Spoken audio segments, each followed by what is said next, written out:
everybody, what is going on? It is our Saturday live stream where we interview various people in the crypto space. I'm really excited for this one. We got Peer with us today, but you guys know we got to get our introduction done, and then we're going to jump right into it. So for those who don't know, what is THORChain?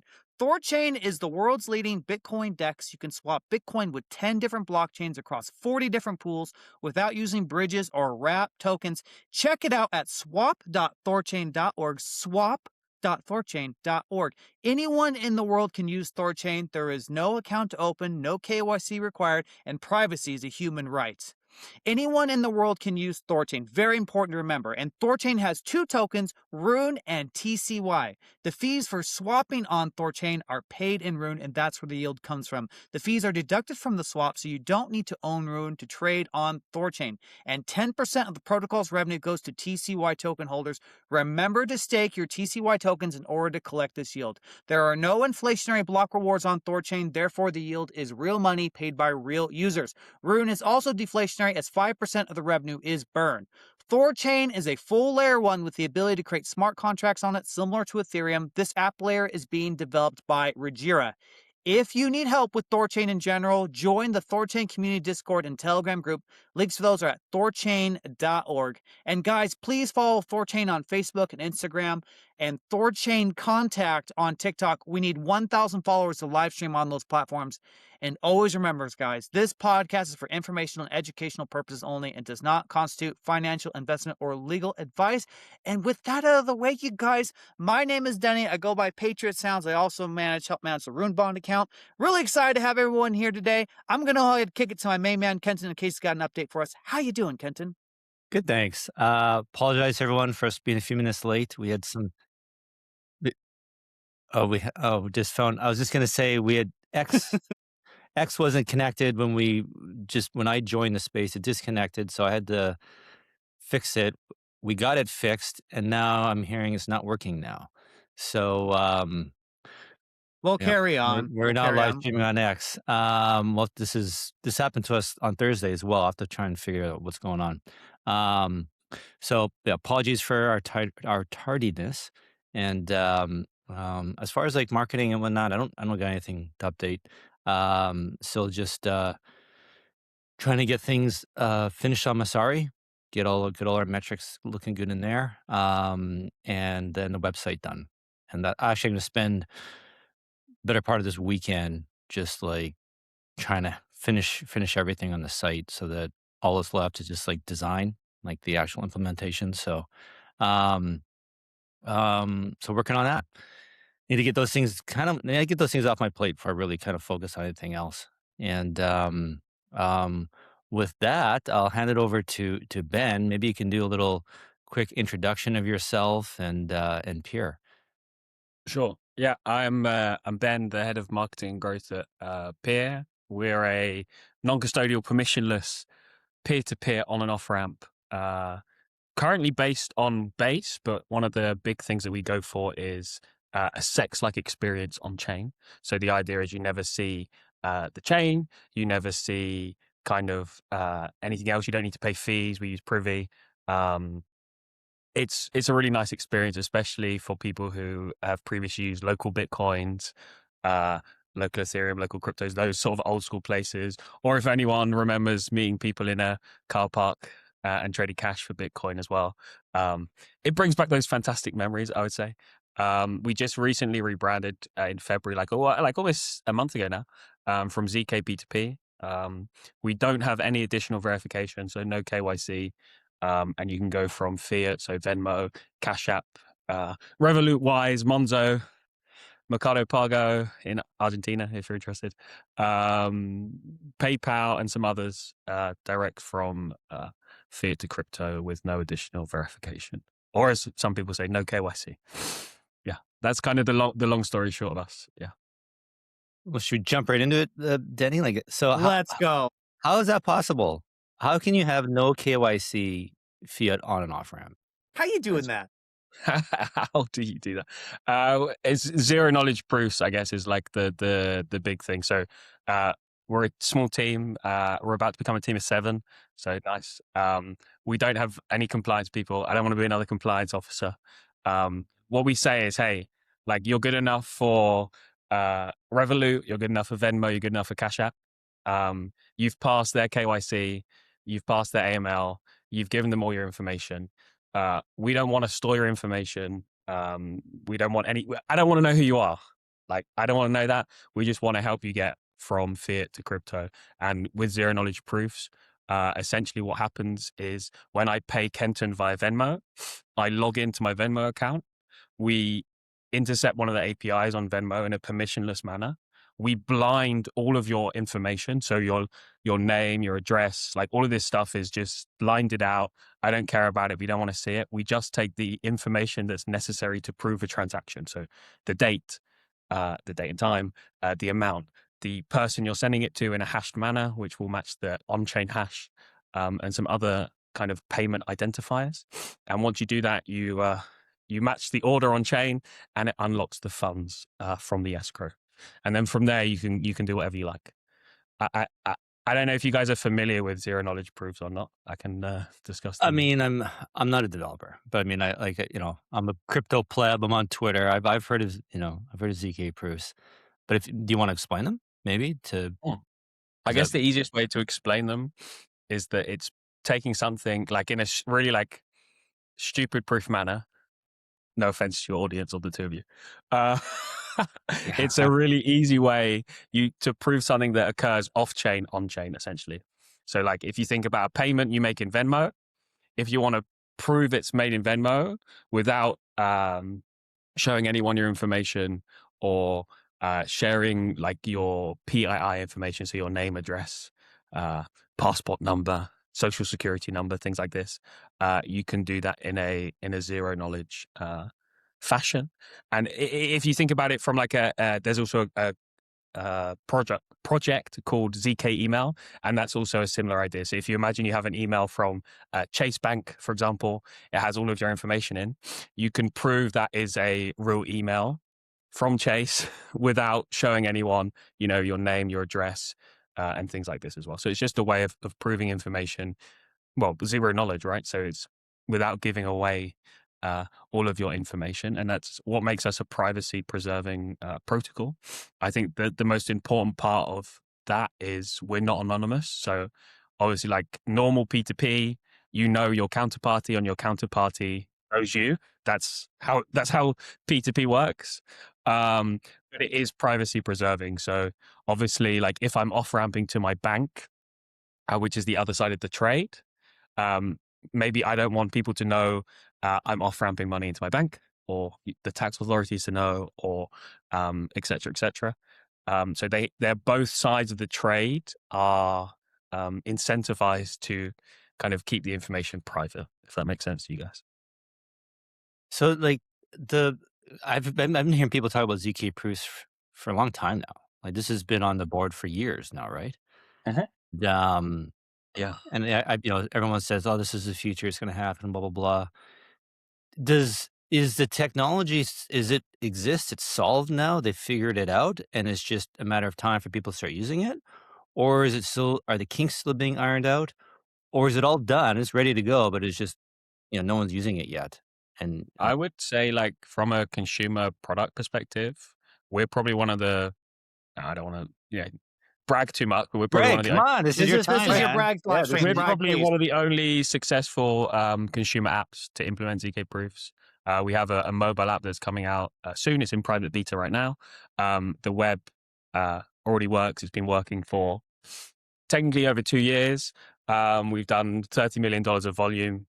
We're doing over $1 million of volume, P2P volume per month. And it's really people on and off ramping, going direct through Zelle to Venmo, things like this without any KYC, things like this. So the technology is there. The technology is good. It's just very difficult in a couple of ways. You do have to download an extension to generate the proof, and that can be quite difficult in kind of the UX and the onboarding. So something we've done with our extension was firstly just to prove. So it would just generate a proof locally on your device to say, hey, Kenton made a payment. And now what we've done is actually put the on-ramp inside the extension. So we've coined it a funding wallet, if that makes sense. And in terms of this, you can go to any website you like. You can open your side panel, similar to MetaMask, Rayyyk, all other wallets, and go direct from fiat to crypto on any website, anywhere. Yeah. So that's the kind of the new kind of UX we're going for, is that, hey, instead of having to go to peer to XYZ, you can fund an address on the side panel with the extension on Google Chrome or Brave. And then you don't have to worry about us anymore. You don't need to use us anymore. You can go to anywhere you like. You want to trade on Hyperliquid.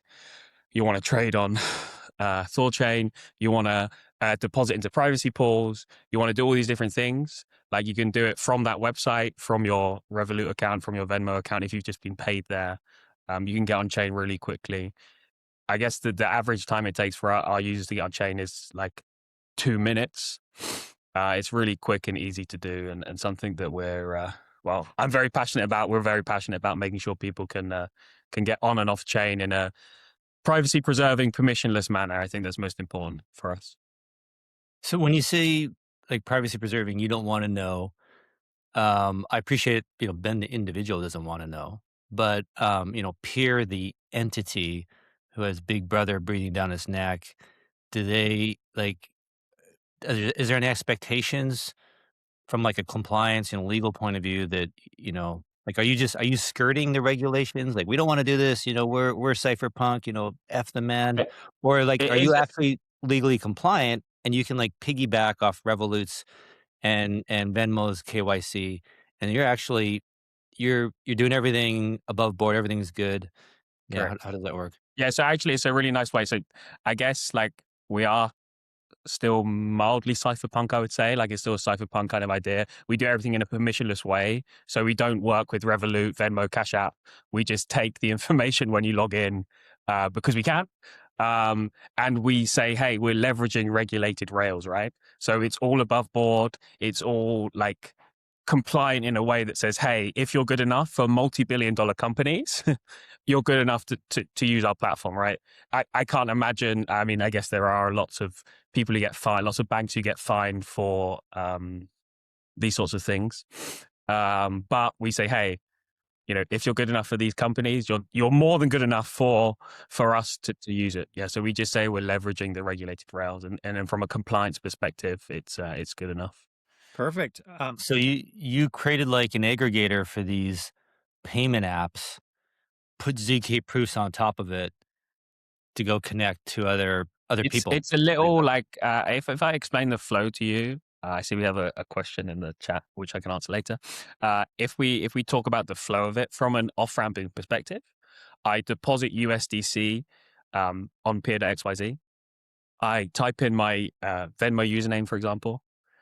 I type in my rate I want to sell USDC at, and on our website you can off-ramp and make yield at the same time. So for example, on Venmo, you can sell one USDC for $1.102 US, because people pay a premium to be able to get on chain in a privacy preserving way, which means you can sell your USDC at a higher rate.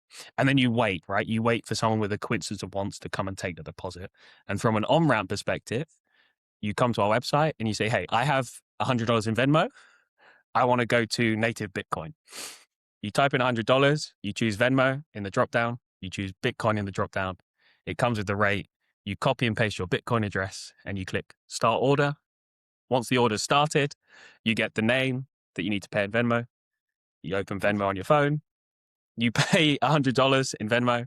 The next step will say, hey, log in with Venmo and make sure you have our extension. You log in, we generate the proof. The proof is submitted on chain, and after that, it's the funds are unlocked from the escrow, and you receive your Bitcoin. It's bridged, but you receive your Bitcoin within 10 minutes, depending on how fast the chain decides to confirm the transaction. And it sounds really simple, but what I say to people is like, go and try it, and you'll understand sort of the magic. Essentially, it sounds too good to be true.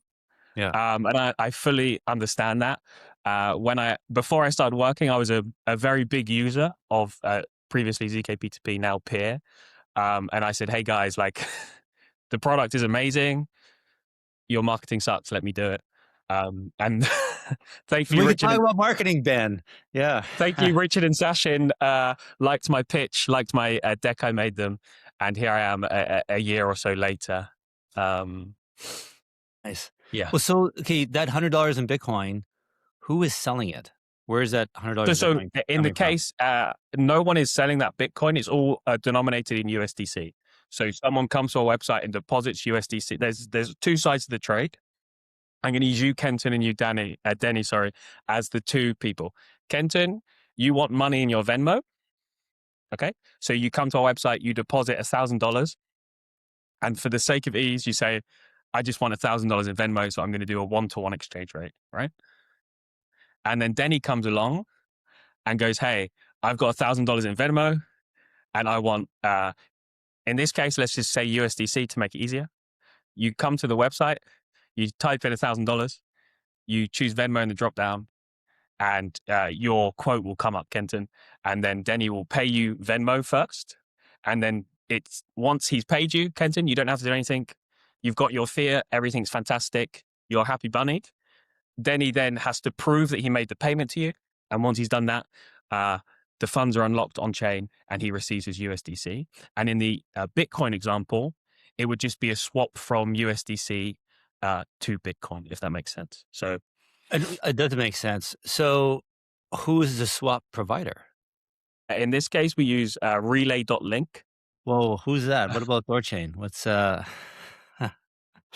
let me just take a sip. I think so one of the using go on. Relay? Relay.inc? Relay.link. Yes, they're in this case they're the lowest fees, and they have the most coverage on EVM and non-EVM chains. We are open to other cryptos, obviously. We do have native Bitcoin support through Relay.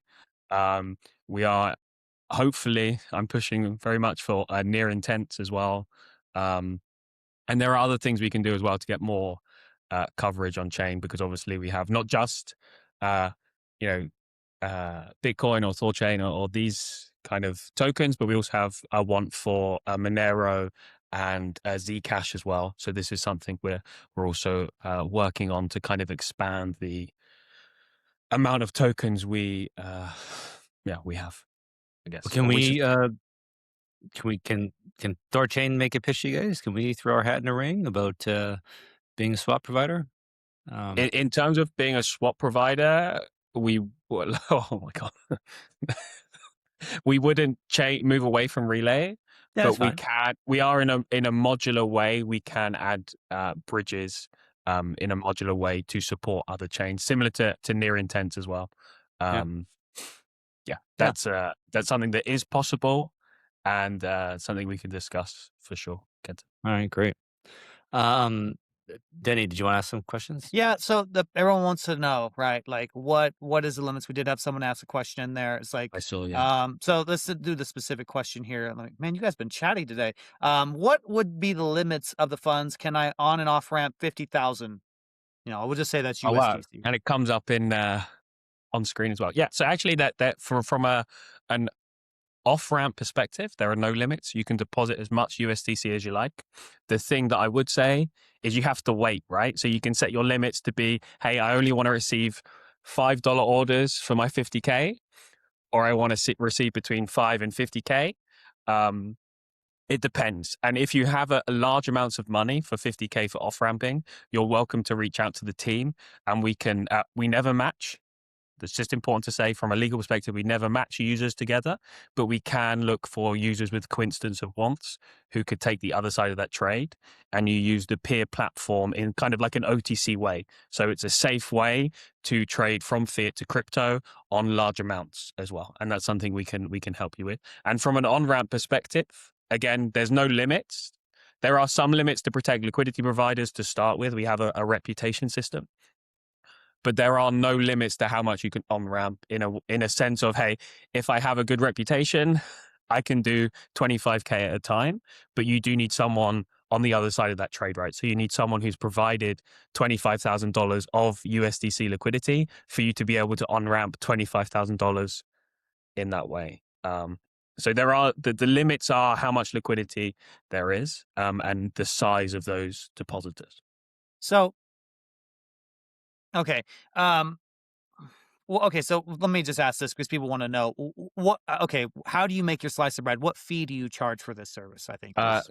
Right now we're, I would say, pre-revenue, which means we don't charge any on and off ramp, any on ramp fees or off ramp fees. There is a 0.5% swap on spread on bridges. Sorry, so 0.5% fee on bridging. So when you go from, I don't know, fiat to mainnet Ethereum, fiat to Bitcoin, fiat to Sol, there would be a 0.5% fee. And something we're looking at doing in the future, kind of from a revenue perspective and a sustainability perspective, so I can keep my job, is to charge a fee across kind of all platforms on ramp.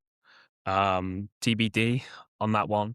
For now, the only fee is on the swap. And obviously there's a spread, right? So if I'm selling my USDC at 1.02, the on-ramper's fee is that spread, right? So we never take money from our liquidity providers, but the liquidity providers will earn kind of like that 2% spread themselves. So that's something to note as well. And so my question, and I broke up a little bit. I think it was internet on my side, so I do apologize if you did answer this. But Sure. so to facilitate really big fiat on and off ramp amounts, right? You need to have that counterparty. You need someone to match with. And this is where Never it broke up. matching. You never Not match matching. users. No, because that's what MSBs do and things like this. People with licenses. Okay, yeah. People with licenses match. We're all about users with coincidence of wants, Denny. Right. So if you're going fiat to crypto, right? Yeah. But I don't know how Relay works or anything like that. But with THORChain, we have automated market maker, right? So you can just I don't know. Can you not be the intermediary counterparty? Like if you As a business, no. So okay. Peer is a software company, and Peer.xyz from a legal and regulatory perspective is a bulletin board for users with coincidence of wants, right? So we're just facilitating Kenton and Denny coming together, and one saying, hey, I have crypto, I want fiat, and the other saying, hey, I have fiat and I want crypto. From an automated market maker perspective, like I maybe you missed it, Denny, but we can help find people with a coincidence of want. So if you have large amounts of money, you're welcome to reach out to the team, and we can help find counterparties and see if there's anyone with a coincidence of want. In sort of a white glove service for larger sizing. Yeah, it's more OTC, like a safe OTC is what we would describe it, or ZK OTC if we look for some fancy wording. I got you. Okay, yeah, because so you just have to have this hands-off perspective in this regulatory environment, and I understand. Okay, Kenton, I'll kick it back to you if you want to add something to that. No, I was going to ask you about the MSB thing. So that's, because you don't take custody of the fiat, you're not matching people. We don't take custody at all. So like the escrow, unlike a traditional escrow service, if you think of Binance P2P, they take the money, they hold it, and then you have to prove, like you send a bank statement or you type on a chat, like someone's always holding custody of those funds. Our escrow has two directions, right? So when I create an order, I lock some funds in the contract, in the smart contract, and it can only go one or two ways. If the order is cancelled, then it goes back to the sellers. And if the order is confirmed and the money is proved to have been sent, it goes to the buyer. We never have custody of those funds. And a seller, someone who's off-ramping their USDC can always access their funds. And that's something that's very important for us to be clear on. We never hold users' funds. Fully non-custodial. Yeah. So people are talking about limits on the dollar amounts. Is then you're susceptible to limits on Venmo and Revolut and whatever app you're using, right? Correct. So I believe like there's a soft limit for Venmo of like 20K per week. This is kind of the testing limits we found using these platforms. Revolut is much friendlier. Just from a banking perspective, I know it's not super popular in America right now, but it's very popular on Peer-to-XYZ. So I would recommend Americans to open an account on Revolut. Yeah, So especially if you're doing micro funds. what about Wise? Wise is horrible, actually. So in Wise's terms and conditions or user agreements, they specifically mention that they don't support any crypto kind of I can't think of the word I'm using. They don't support the use of crypto on their platform. You We can't. do support Wise on our platform, and from a technical perspective, you are sending, like, it's peer to peer, right? You are just sending $100 to Kenton or €100 to Denny. What you do after that does, I guess, concern crypto, but it's not specifically like sending money to Binance or Coinbase or things like that. Yeah, Like I know Wise will close your account if you're going back and correct. forth from the crypto exchange. But that's what I was Yes. wondering if if it's connected from your point of view, from Pierre's point of view, you can have Wise. You guys don't care, right? But that's what I was wondering. What would Wise see on their end if you have them connected with Peer? Will they see it going through Peer? And then they can say, "What is Peer?" And they go look it up. Oh, you're crypto. Oh, we're gonna stop this. Or would Wise just see, oh, this is just a payment to another individual?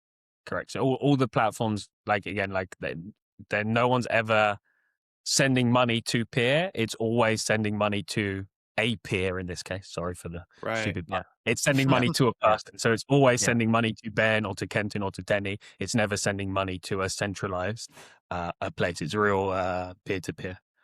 Yeah. So then, in that sense, then Wise should work. And Wise does. I can assure you, Wise does work. We use it. I can also tell you that I have lost my Wise account. Also, because of the volume I was processing through it, is maybe was maybe too much. But yes, you can use Wise, but I would definitely say that Wise are one of the most unfriendly payment providers that we support on the platform. I know they're becoming more friendlier.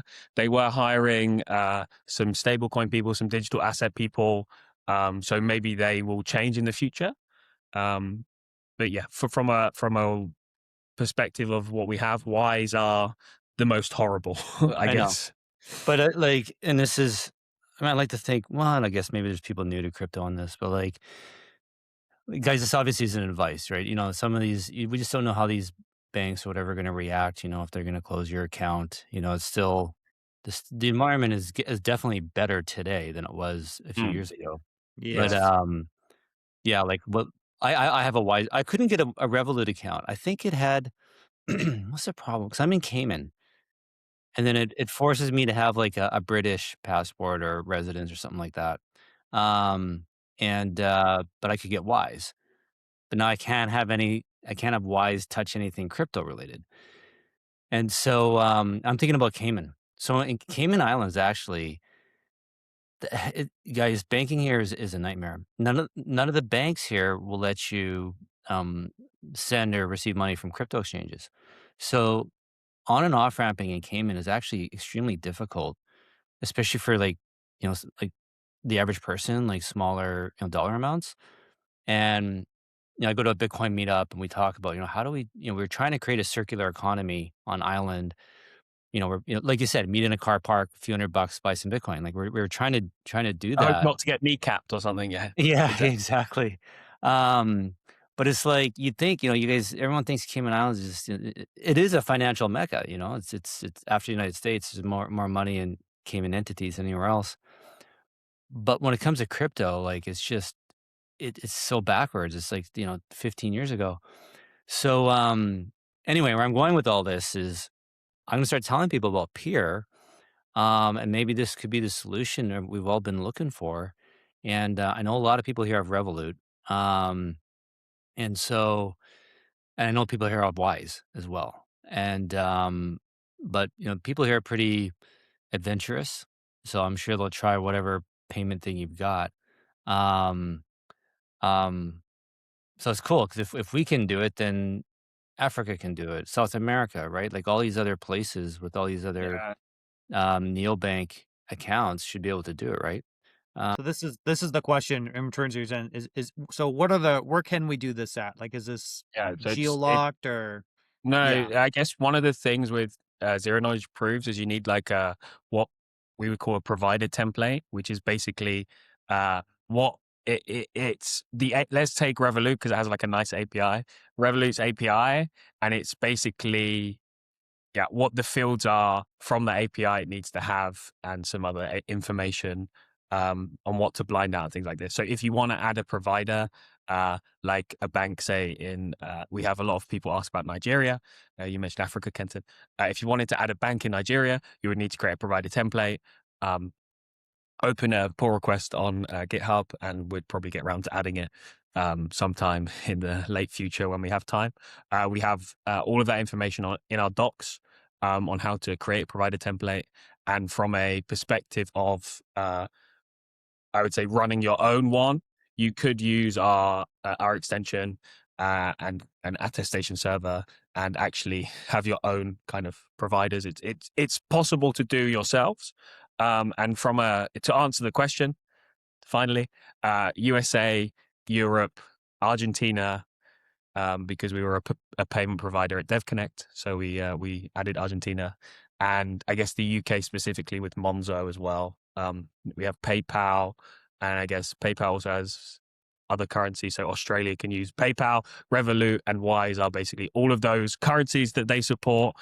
We mainly support, so you have quite a broad range of currencies, just not specific banking providers.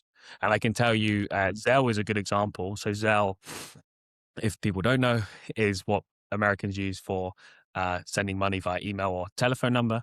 And it's very quick and easy, and all the banks use it. Also in South America, they use it. From an off-ramping perspective, so if I want to get fiat, if I have crypto and I get fiat, I can have any bank I like.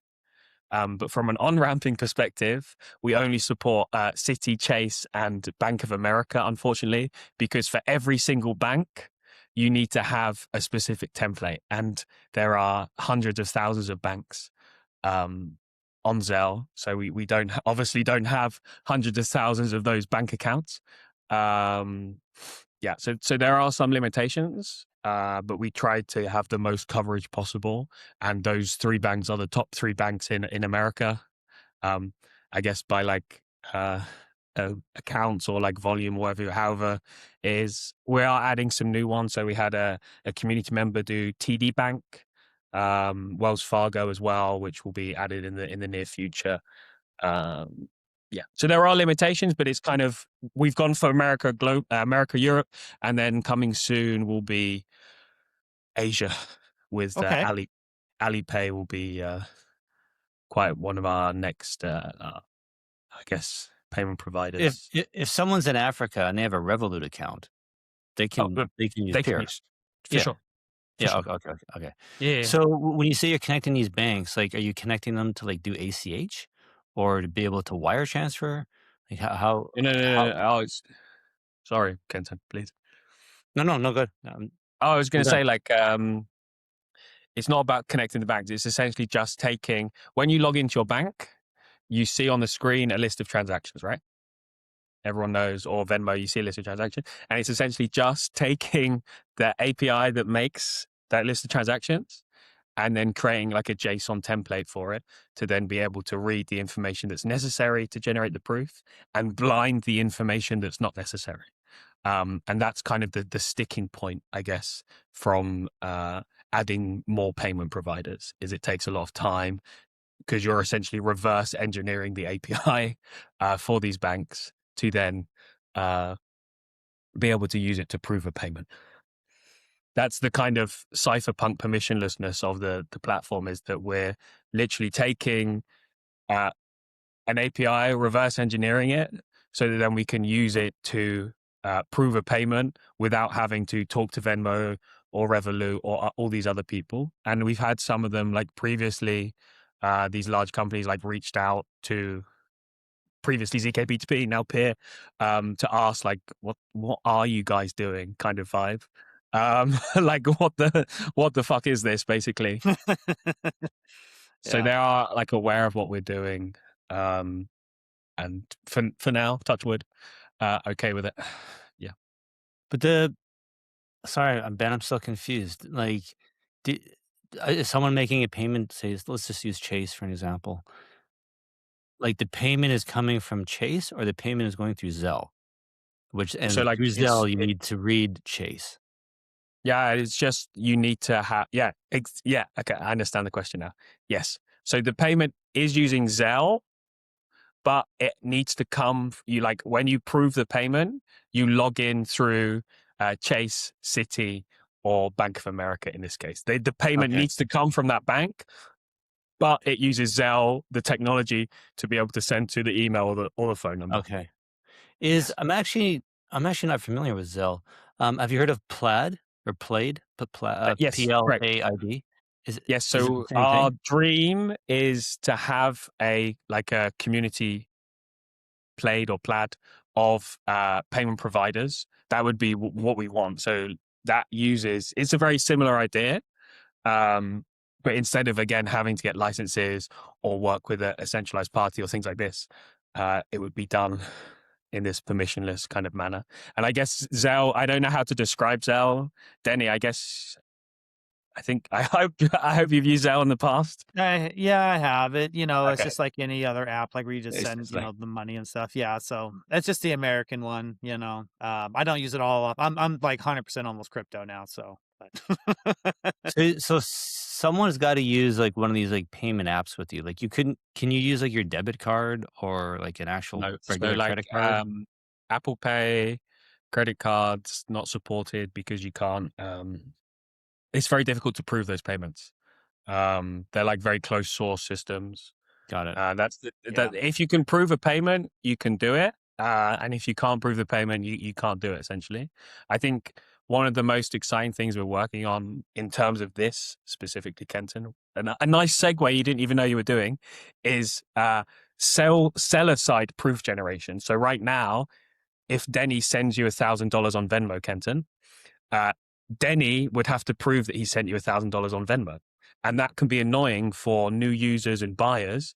They don't want to do it. The UX is difficult. You have to download the extension.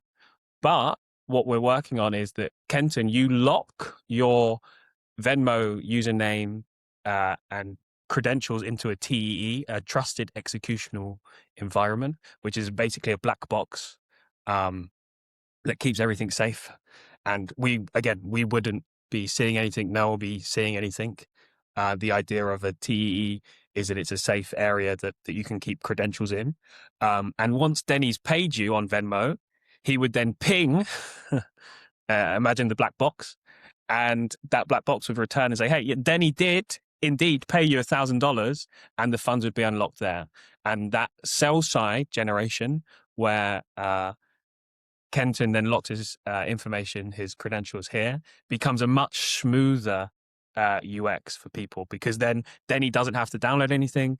He just sends on Venmo. He clicks for a very high level. He clicks ping the black box, which has Kenton's information in. The black box logs into Venmo for you. It reads the transaction information. It says, yes, this did occur, sends the information back, and then he gets his crypto. And that's one of the most exciting things. It's still zero knowledge proof, so the technology is there, but instead of it being on the buyer to prove, it's all done very automatically, safely, in another privacy preserving manner, and something that's very exciting for integrations as well, because people want to go from fiat to crypto with no KYC, but when you say, hey, by the way, you have to download an extension, it makes my job a little more difficult, because they're like, I don't want to do that.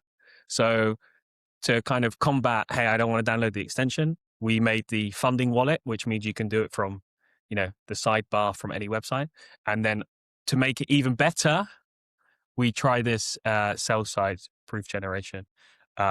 which will be coming soon-ish, hopefully. Richard is the founder and also the big brain behind sell-side proof generation, and I think it will be very exciting once it comes out, because it's a real fantastic UX. Cool. We do have a question here, and you know the annoying thing about Riverside is when I'm scrolling the comments, if someone makes a new comment, it takes me all the way down to the beginning, and it's like, why would I want that? Oh, and it just did it again. Thank you, Soda. But the question is here: when you say your protocol is permissionless, are the swap providers permissionless as well? Correct, basically. Because if they're not permissionless, Ben, I'll call you Benjamin if you want. I know a protocol that is. Only my mother calls me Benjamin, Denny.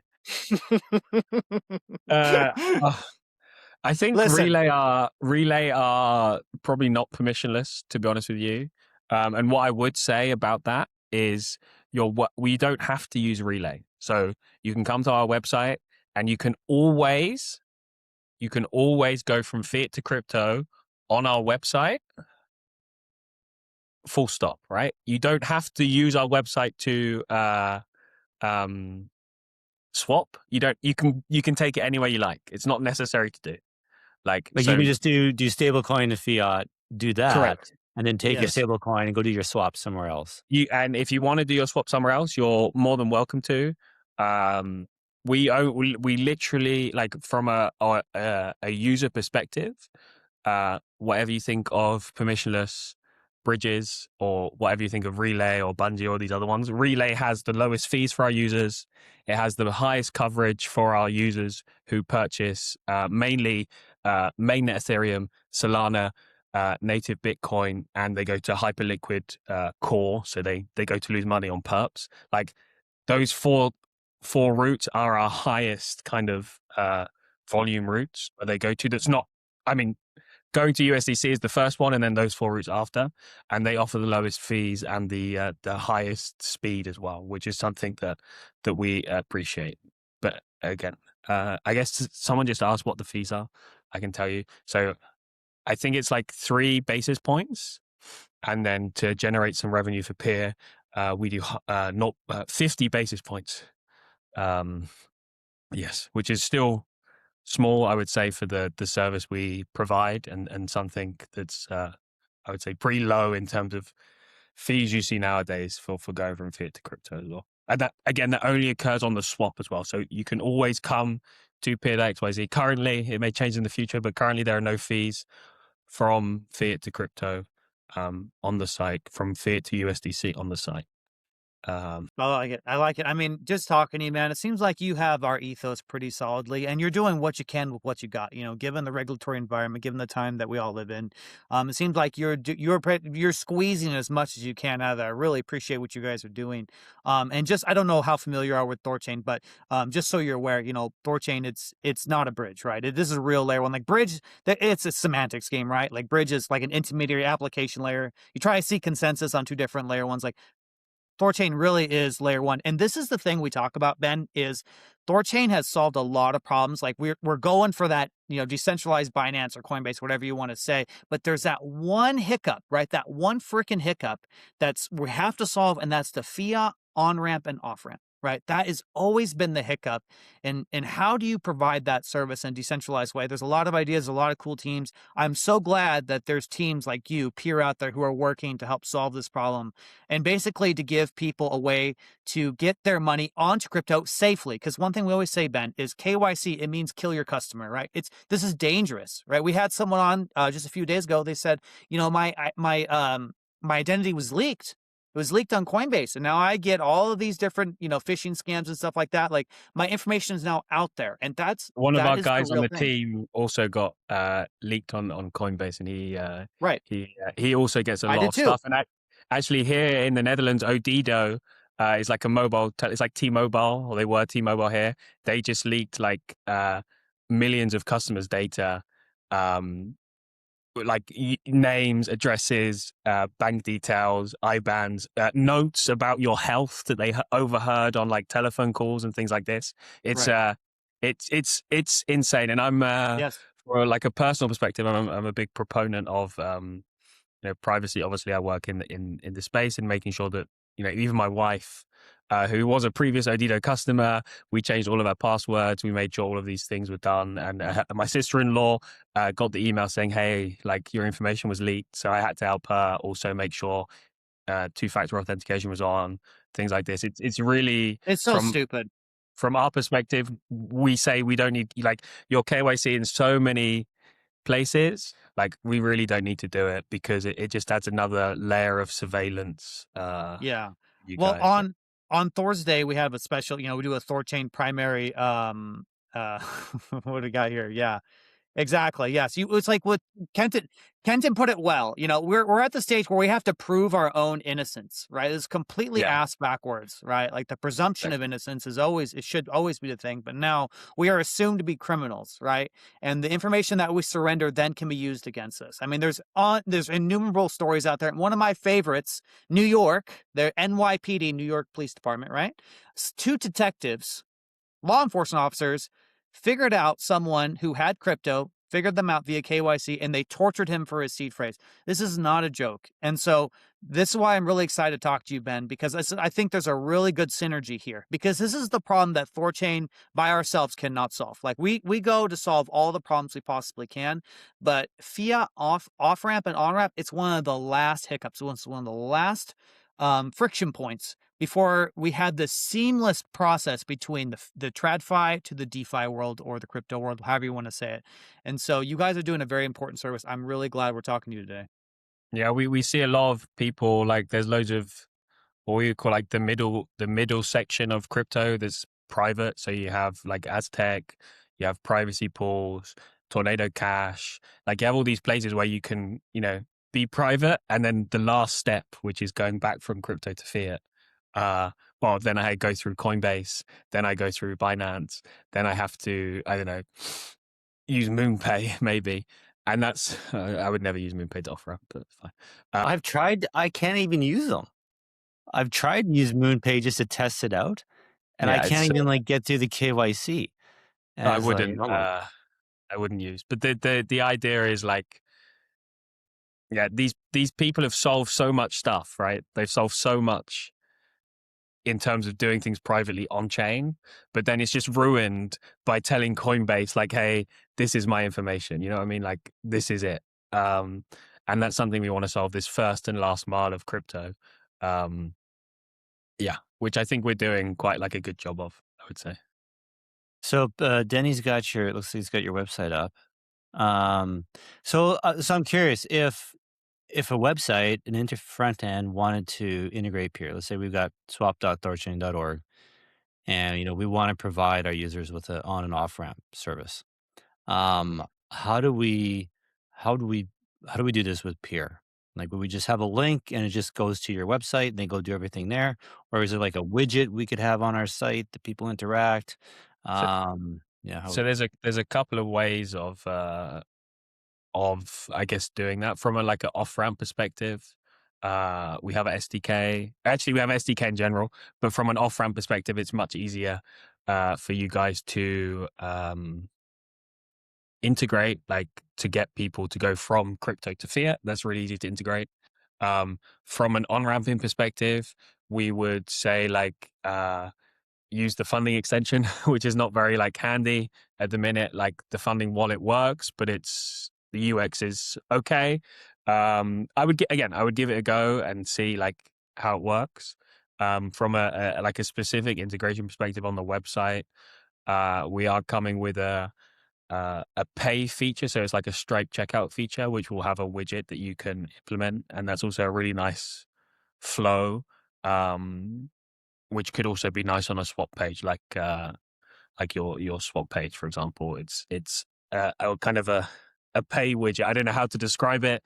It's not yet out. It should be launching soon if all goes well. And then you could implement something like that too. Yeah. There's lots if of different ways. Go ahead, Kent. I'm sorry. if we wanted our interface or any other interface for that matter, if they wanted to tack on a fee, can they do that? Like add a fee to Correct. what So peers do? we just launched kind of a new. If you click the advanced tab, Denny, that would be super nice. You just see the little tap. Oh, yes, nice.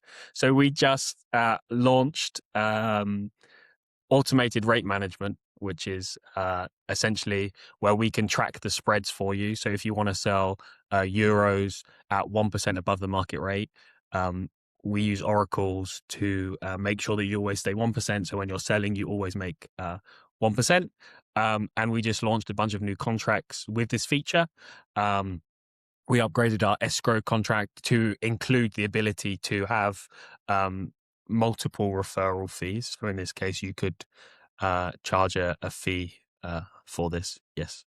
Okay, so sorry, now I'm getting stupid again. Sorry, No, Ben, be patient with me. no problem. So if peer is person to person, Mhm.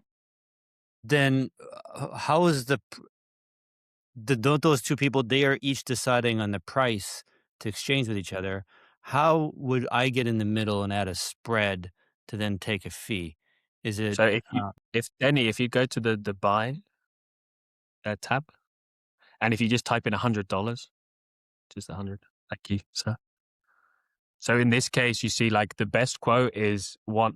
There's a PayPal at 1-to-1, but the best quote for Venmo is you get 98.52 USDC. So the spread in this case, the $1.50 difference goes to the person who deposited their crypto, right? He's selling with a 1.5% spread. So what you would do on the front end is add an extra, I don't know, let's say 0.5% or 1% for math's sake. And then the quote in the you receive section would just be 1% less than that. So in theory, the seller would get his 1.5%, and then you would add a number on top of that. So can you go back, Danny, please, to that quote page? So if I add, let's keep the number simple. I want to tack on 0.5% as my fee. So instead of 98.52, we would see 98.02. Something similar, yes, correct. Okay. And when you're logged in, Danny, I won't make you log in and get there. You do get a small breakdown as well of if you're bridging, it will tell you the specific exchange rates and if there are any specific fees for bridging, for example, and slippage and things like this. There is a little section that comes up and you can see that. So the person on Venmo, your ADD, Danny. All right, there you go. The 98.52. That's the user arbitrarily came up with that number himself. That he built in his own 1.5%. Correct. Yeah. So if you go to the liquidity tab, Danny, this is quite nice, and you scroll down slightly. Perfect. Yes, you can see here. Like essentially, it's like, okay, I need some money in my Venmo account. But how fast do I need it? Do I need it very fast? Okay, then maybe I'm going to go at 1-to-1 because people are then thinking, oh, hey, I can get onto crypto 1-to-1. But if you look, there is $32,983 at 1.012. So there's kind of like the middle section. I just chose the middle one. Where is Probably that? Oh, right there. Okay. Yeah. You see it? Yeah. Thanks, Danny. For the old man. Yeah. So that means this person he's deposited 32,000 USDC into our account. He said, hey, I don't really need the money quick. I want it in Zelle, so he wants it straight to his bank account. And he's charged a 1.2% spread, or he's charging a 1.2% spread. So if Denny says, hey, I don't mind paying 1.2% because 1, I can use Zelle, 2, I can get on chain in a privacy preserving manner, and I don't have to KYC. He would come here and then like pay that spread, if that makes sense. I wonder for arbitrageurs that they're anonymous, by the way, on THORChain. I wonder if they'd be interested in doing this as well. I can tell you that I do a lot of, I wouldn't say arbitrage, but there are options, especially for euros, that people do misprice them. And also based on chain, you can kind of on-ramp from euros to USDC and then swap USDC to euros on chain and then withdraw the money back and kind of earn well, if that makes sense. So there are options. If you if you spend enough time on our website and you have our Telegram bot set up for kind of sniper alerts, which we say, which is where people want money fast, they will put it slightly under the market rate. You get pinged on Telegram directly, and then you can buy directly as well. Yeah. So like any market, then as your volume increases, people, employing those kind of strategies, we'll see the spreads tighten. So the Over spreads have time. tightened a lot. At the start of last year, when I started using this platform, V2 was launched in February 25. I was selling euros for like 5%. So that means like it was fantastic. Last year I made a lot of money through here. Well, at And least now, somebody did. Good for you. thank you. I wrote about it as well on Twitter. You can read all about it. It's great articles. It helped pay for a lot of my my honeymoon last year. And now the spreads are like 1-2%, right? So the spreads are already compressed. People are becoming more competitive. You'll see a lot of people posting at 1-to-1 now because they don't care about making money. They just want the fiat, right? And if you have US dollars and or USDC and you want to receive US dollars, you don't care if it's 1-to-1. Yeah. And in terms of the chart you're looking at, Denny, that's liquidity. So you can see it's pretty steady, just above like 100K. It's a snapshot every day of like the liquidity. So we have high turnover of liquidity, which means I think some days in January, like $1 of liquidity was doing like $1.40 of volume. And that's people looping, which means as I off-ramp USDC to euros in my Revolut account, I send those euros back on chain. I swap them into USDC and I redeposit into my into Peer, and I continuously compound that spread, if that makes sense. And that's something that can make you also a lot of money. Yeah. Interesting. Very cool, man. I really like this. This is interesting. Yeah. Do you guys want to see anything else? I'm trying to be the best here. Try not to have ADD. Yeah. as Kevin says. Is there anything else we should see here, Ben? You want to highlight? You could go to Peerlytics. Let me just type the link in the chat. Okay. to Yeah. you. All right. Let me. I'll come back. Perfect. We have our own. We have our own kind of Explorer analytics site called Peerlytics, where you can see like more things in detail, look into spreads more, see the liquidity turnover.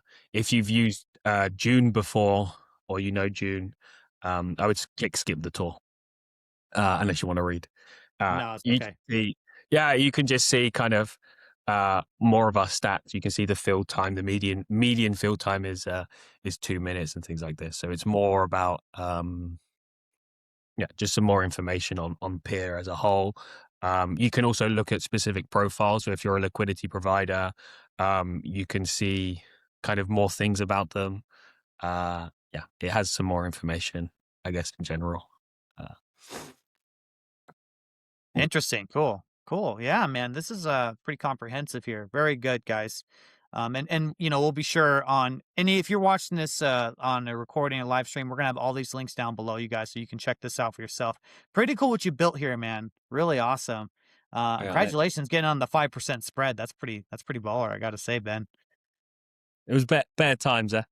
There was no war. I could charge 5% on selling USDC to euros. Yeah, absolutely. Yeah. Do you want me to go anywhere on here specifically? We're on the analytics section. Do you want me to click Oh, around? no, it's okay. Just in case anyone's interested, they can. Okay, they cool. Can look. I think it's okay. Yeah. Well, I like it, man. Very cool. Thank you. Yeah. As I said, I don't want to repeat material here, but the fiat on ramp, off ramp, that's always been a headache. That's always been the linchpin, the choke point. That's something we need to fix. And I really like what you guys are doing. It's pretty cool. And you seem like a really cool guy, and your team seems pretty awesome my best as well. Yeah. You're doing a That's good why job, Ben. That's why they send me out for these conversations.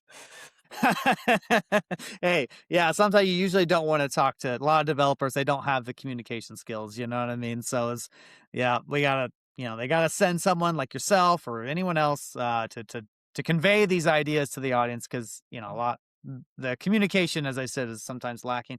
Let's see. I think we had a question here. Noob question. I don't even know what I'm just going to put up here. What's the benefit versus an exchange like the one based in my European country for on-ramping?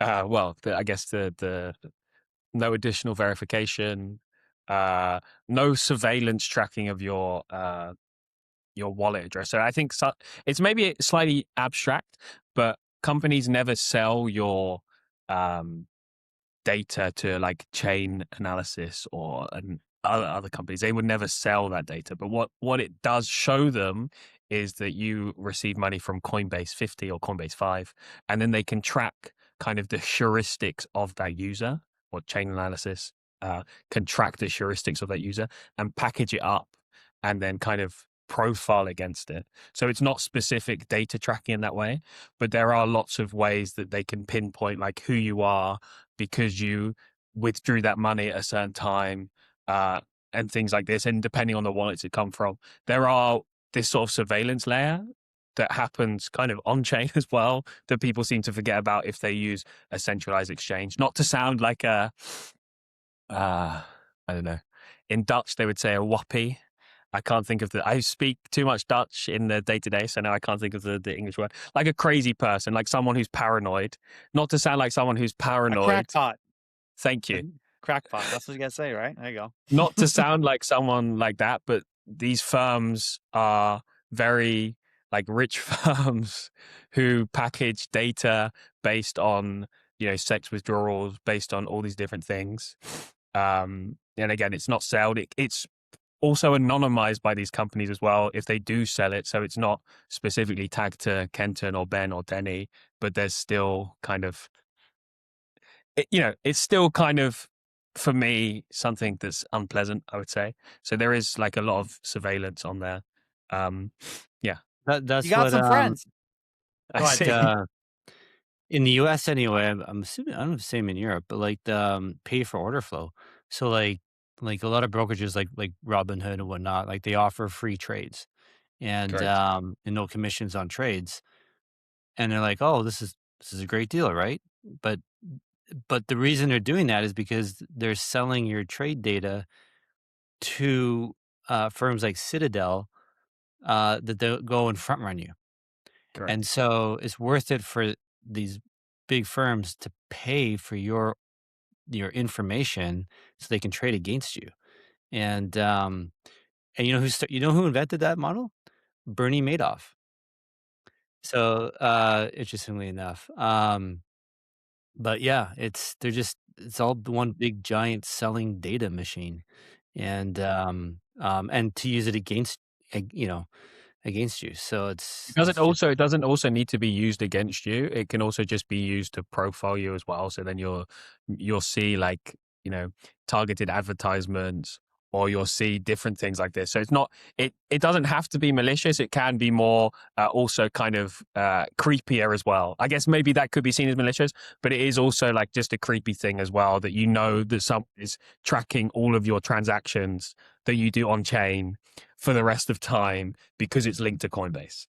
Absolutely, 100%. Totally, you're right. That's thanks adding that too.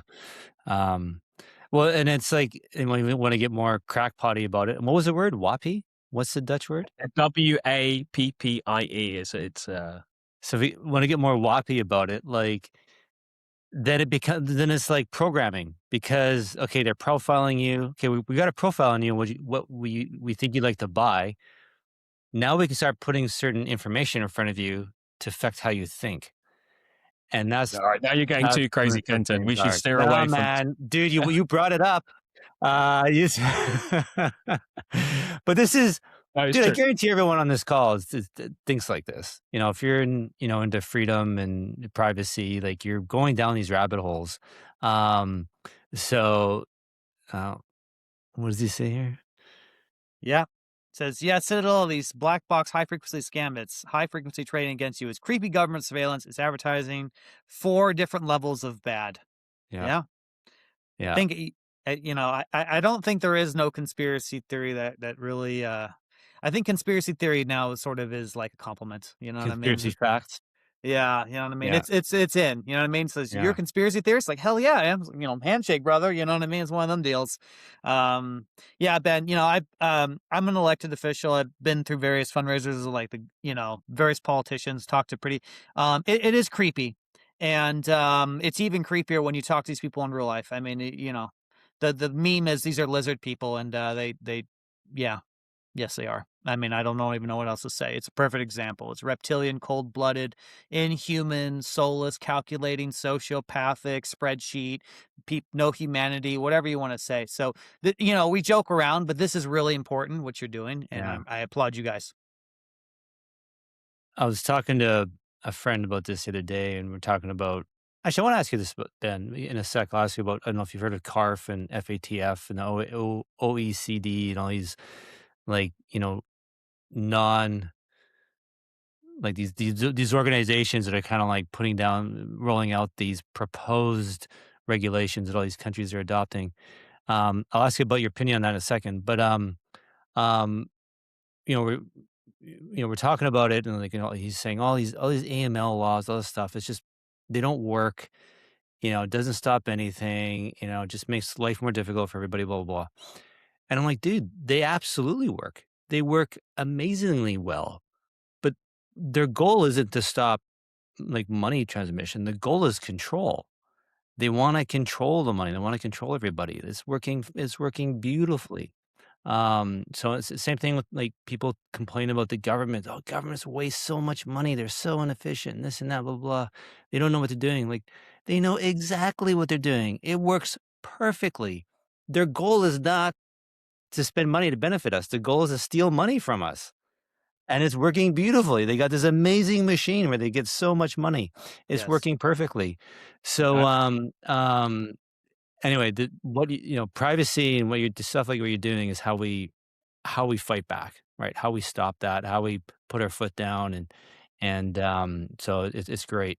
I think on that, just because you talk about regulation, like I'm a European, a European at heart, and there's a lot of people who discuss like GDPR and things like this. And I think one of the most overlooked parts of that, or regardless of your thoughts on it, is that they are a huge proponent of these large companies having data minimization on you. So that means like they only should capture the information that is necessary, and they should only keep it for as long as necessary, right? So they say, because personal data is so important and so, you know, people get killed over it.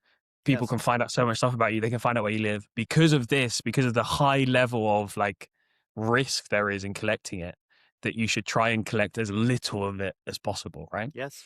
And people, you know, compliance officers take this data minimization and they say, hey, like we need to collect all the information that's as possible so we can market to them or we can do all these different things to them. But they forget that perfect section. They overlook that section which says, hey, actually, we don't need to collect the information on this person, because if we leak it, like Ledger or Coinbase or, you know, SumSub, all of these firms, when they leak it, you get fined, you get fucked, like you ruin people's lives.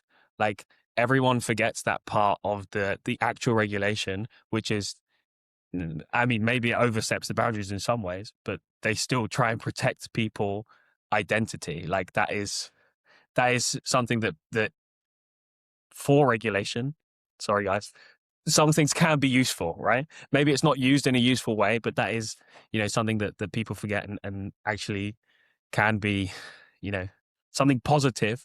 Not that it's used positively currently, but there is some positives to this kind of data minimization, at least sometimes, I guess. Yeah. data minimization is definitely better than nothing. But like Sure. I was at CVS, a pharmacy in the U.S. the other day, bought a roll of paper towel, and they asked for my phone number, and I'm Yeah. like, I don't want to give it to you. No. And she like the cashier like was like visibly, her body language is like, she's like, all right, fine. And I'm like, you like giving me shit for not wanting to give you my phone Yeah. number for the roll of paper towel? Like she's like looking at me like I'm the weirdo. And I'm Yeah. like, man, like society's just gone friggin', they're way too what's the word? Cattle, conditioned sheep. Yeah. conditioned to that this is okay, right? To just give up your personal information when someone asks for it. Like I it's will. really I will release. I wrote an article a little while ago. Maybe I should say now about it's a panopticon. I don't know if you guys have heard of this kind of uh, idea. It's like a jail where the guards are in the middle of a tower. It's a big circle. The guards are in the middle of the tower, and they can see everything. And the people in the jail don't know when they're being watched. And the idea is that the prisoners kind of don't do anything bad because they think they could be watched at all times. And that's kind of how like our financial and data lives are at the minute. It's like we could be watched at any time. So we, give our phone number to the CVS lady, or we do all these things that are kind of the norm, but actually we should be doing That the concept's opposite.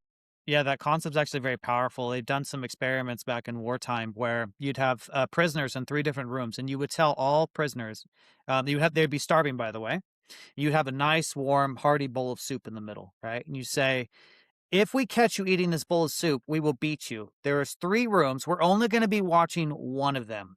And if Very we're easy. watching your room and you eat the soup, we're going to come in and we're going to beat the hell out of you. And all 3 of them refuse to eat the soup, even knowing that there's just a 33% chance they're being monitored.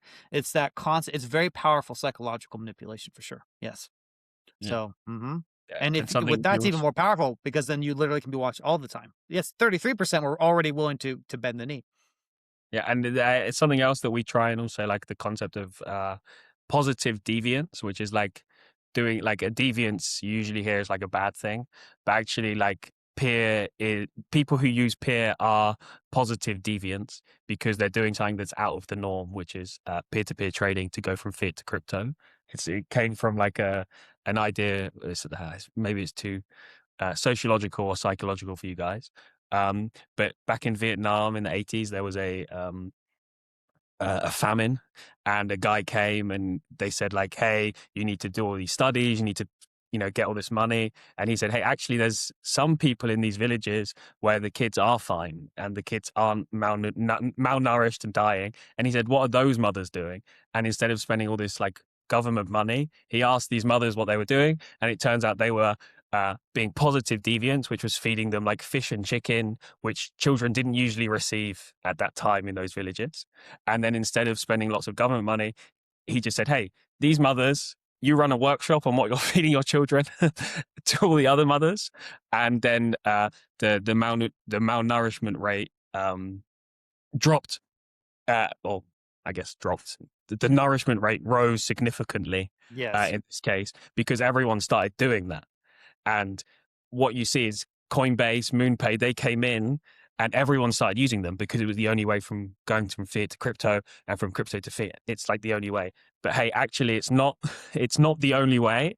And there are ways you can deviate from those paths and use peer or local Bitcoins, previously local Ethereum, things like this, to, be a positive deviant and say, hey, we're not the weirdos. No, you're the Or not solution. wanting to give away our information. We're actually what we should be doing.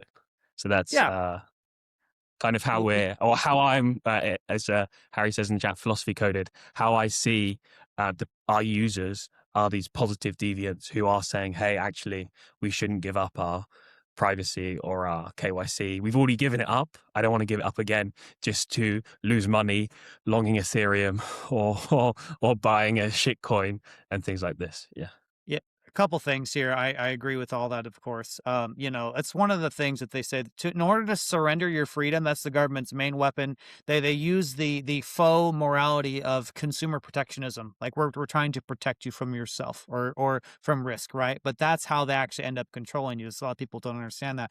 Your positive deviance, I really like that phrase because that reminds me, and everyone hates talking about COVID, but all draconian, all over the world, people like shutting things down like that. It was actually the ordinary people figuring it out, like the decentralized aspect, coming up with novel solutions like restaurants. Hey, let's just put things outside. And obviously that was a stupid time. Guys, don't misunderstand what I'm saying. I'm saying deviance, as in decentralization, like all these individual decisions being made in society, they are the best correction mechanism rather than an over domineering government trying to centralize and control. Like you said, figure out why there's malnutrition. This is, well, let's just figure out what's working by the decentralized population, and then you've already got a solution, right? So you guys are, and you are a perfect example of that. You are proposing a solution to a very well, I don't know how well known this problem is, but hopefully people figure it out, because this is quite serious. Ben, are you familiar with CARF, the crypto asset reporting framework? American? No, it's from the OECD, which is like this, unaccountable Um, regulatory body, and they just came up with these regulations, and apparently like 130 countries are going to adopt it over like this year and next, or next within the next 3 years type thing. This, Um, yeah, I am. I googled it. I'm sorry. I'm and reading it now. I know about it because it's so like the Cayman Islands says they're going to do it, but no, but they haven't said what. They just said they're going to do it, but they haven't actually said exactly what they're doing. And it's got, because Cayman is becoming one of the bigger main jurisdictions for crypto foundations, right? And there's a real push, real draw to try and attract these foundation companies. And so I'm friends with like directors and auditors and all the lawyers, all these people, and everyone's, so the kind of the rumblings when I go to meetups and stuff is like, how is everyone going to deal with CARF? And as for people listening, it's basically trying to implement KYC on DeFi. And It looks like they also want to stop. I see that the big thing is to stop tax evasion. Also. Exactly. That's how they're going to sell it, right? And so, from my understanding, this is coming. Especially if it's coming in Cayman, I'm for sure it's going to come in Europe. Well, I think it's probably based out of Europe. Is probably where the genesis came from. But I'm curious. One, is this on your radar? And if not, it's fine. But if it is, like, how do you? Maybe we can talk just more in generalities. How do you view looking forward, the regulatory world? You know, do you think the pendulum right now, things are good for now? What if things start getting bad again? How do you see Peer surviving that? Are you worried about anything that could happen? You just take it as you come. Yeah, maybe that's all too big of a, yeah. No, it's okay. From a calf perspective, like I just quickly whilst you were talking, Kenton. I wasn't listening. I was multitasking. I'm very. Yeah. We're good. I think I haven't heard anything about it here. I don't know. I saw there's some things on CASPs as well, which I know are European-based stuff. From like a peer perspective, and I don't really want to speak for the company, but at least from like my perspective, I wouldn't expect much to change. Regulatory wise, crypto is more, I guess, okay, if that makes sense. Like it's more accepted right now. I don't expect it to change very much with like new governments or like the future in terms of how accepted it is. Maybe the rules will change about reporting, but I think it's here. It's kind of here to stay, I guess, finally. You see a lot of banks using it, a lot of interest around stable coins. I think you can't escape regulation, unfortunately, for crypto. But what I do see is that there will always be opportunities to leverage regulations like we do, not just like in terms of us, but if, CAF comes around in DeFi and you have to report transactions or things like this, there will always be ways like Aztec where you can do things with private programmable privacy, for example, like Aztec chain. So it's not just it's not just like regulations will come, regulations will change. Regulations are unfortunately forever. Bureaucracy is forever. But the place you need to be is on the periphery of those regulations where you say, hey, regulations are always very black and white, or they try to be black and white, but there's always that gray area, right? And if you're in that gray area, you can always outrun the next regulation.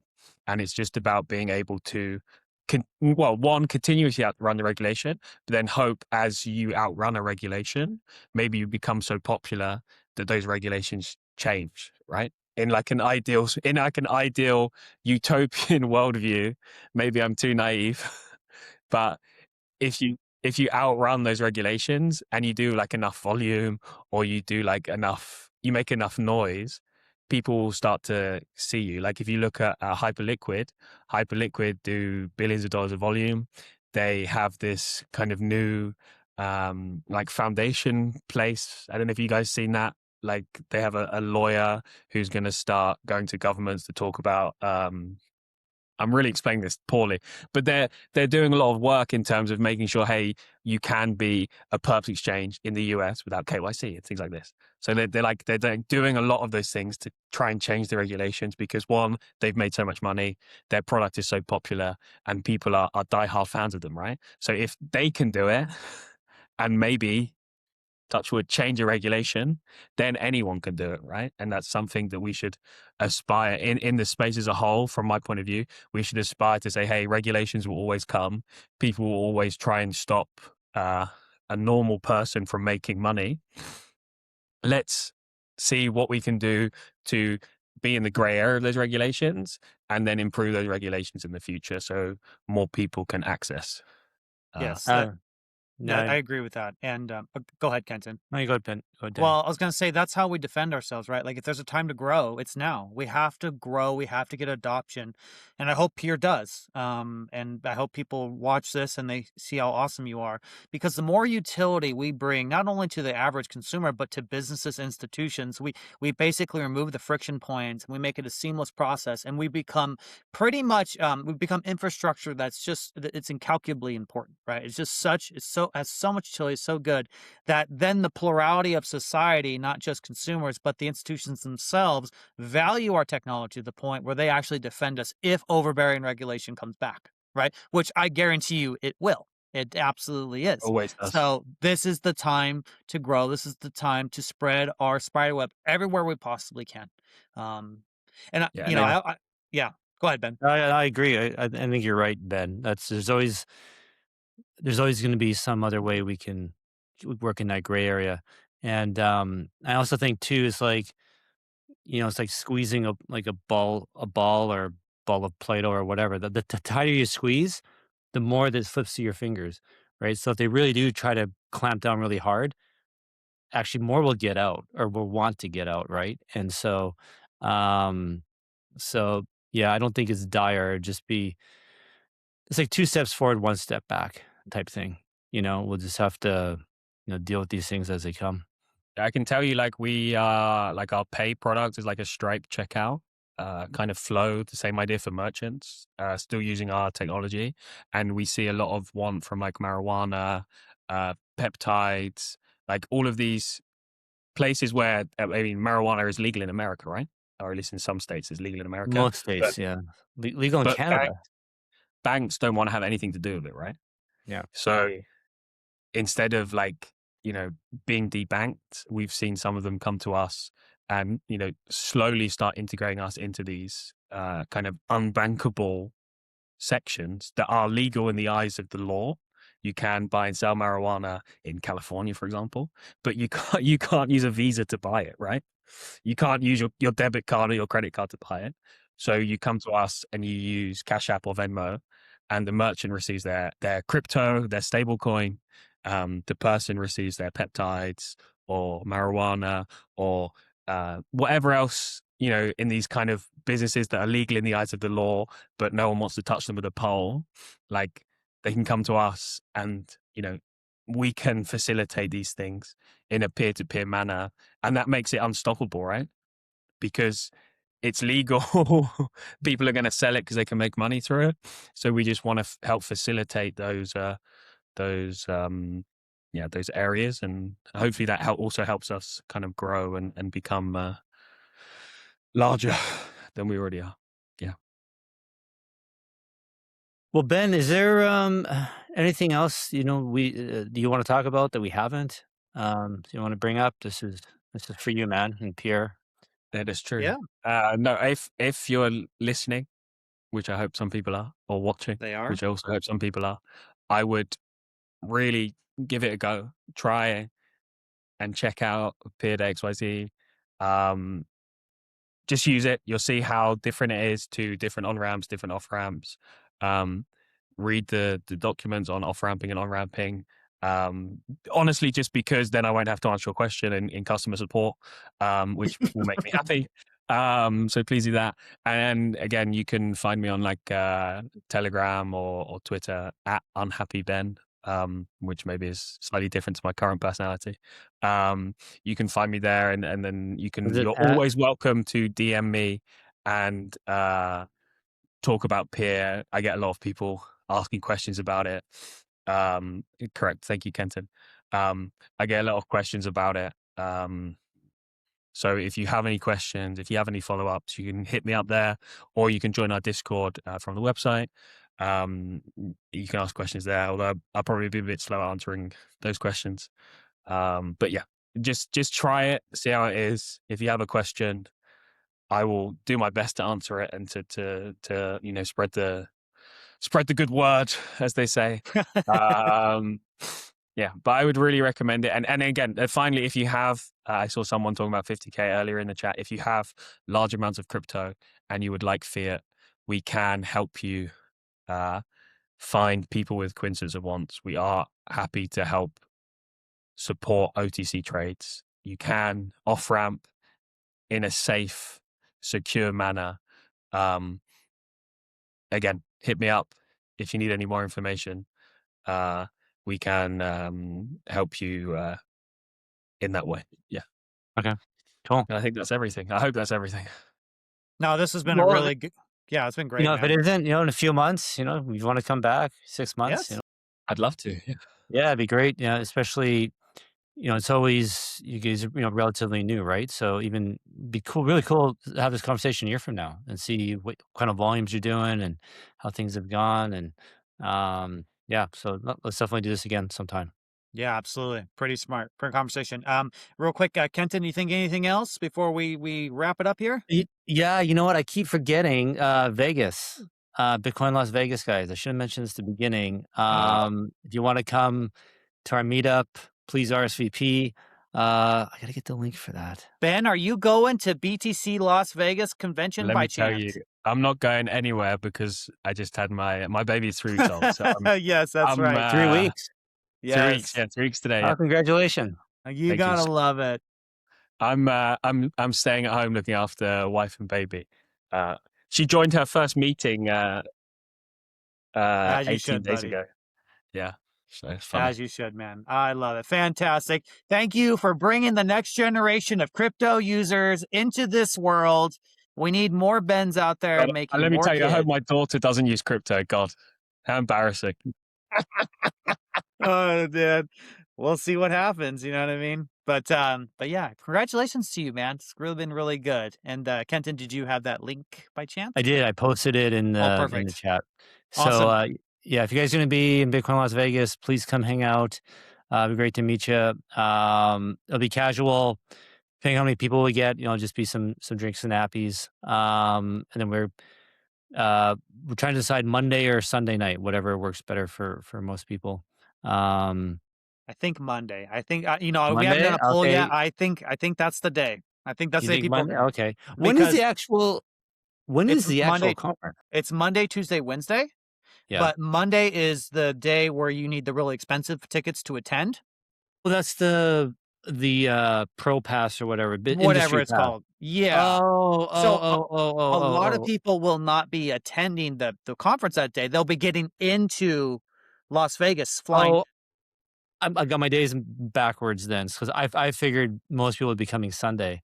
So okay, we can do Monday then. I'll just change it. We'll just do Monday. Yeah. I get it. Okay. Well, I'm getting there Sunday. I get. You'll be eating. And I don't have the Pro Pass. Pardon? Okay. I said you'll be having drinks and appetizers alone then, Kenton. No. I'm going with Denny to the desert, right? We'll do this Monday, right, Denny? We can do it Sunday. If you're getting Sunday? in Sunday, I don't care.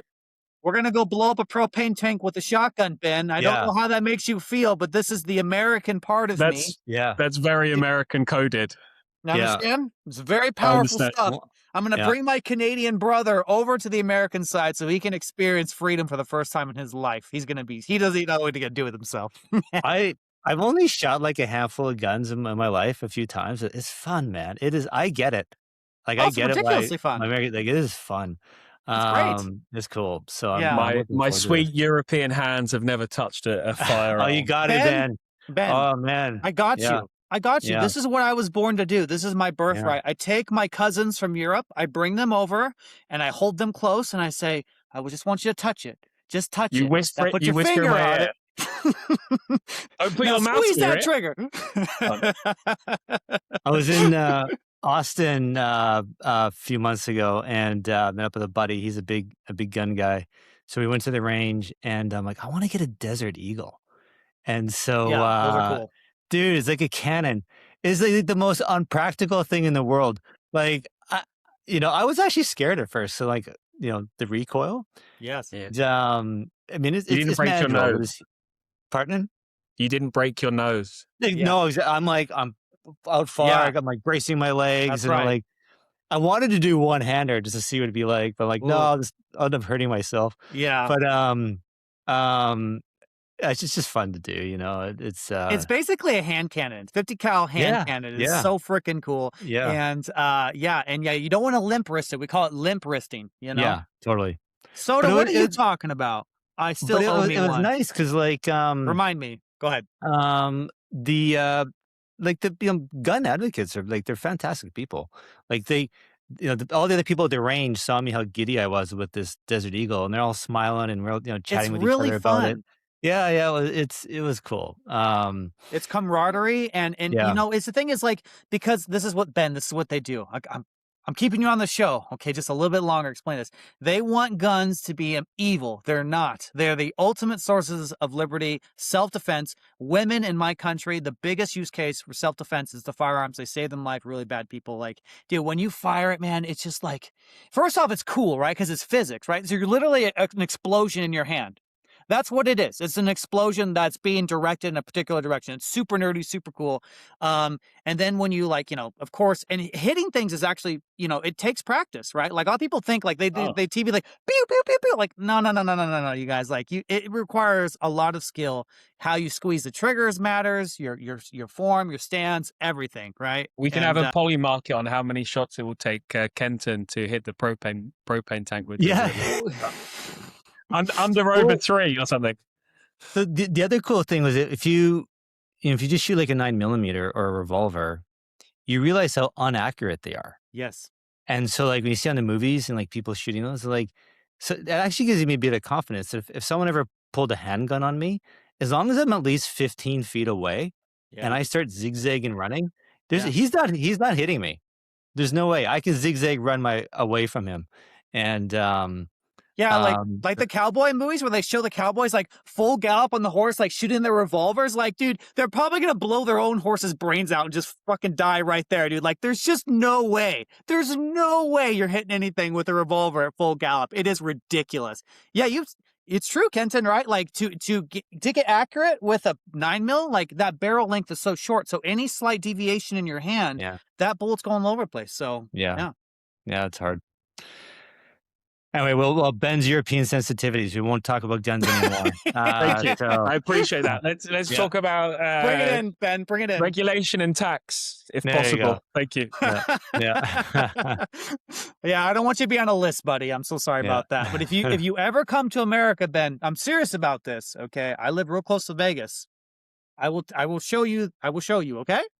Be hitting propane tanks, Denny. Thank you. Whatever you want to hit, except people. And okay.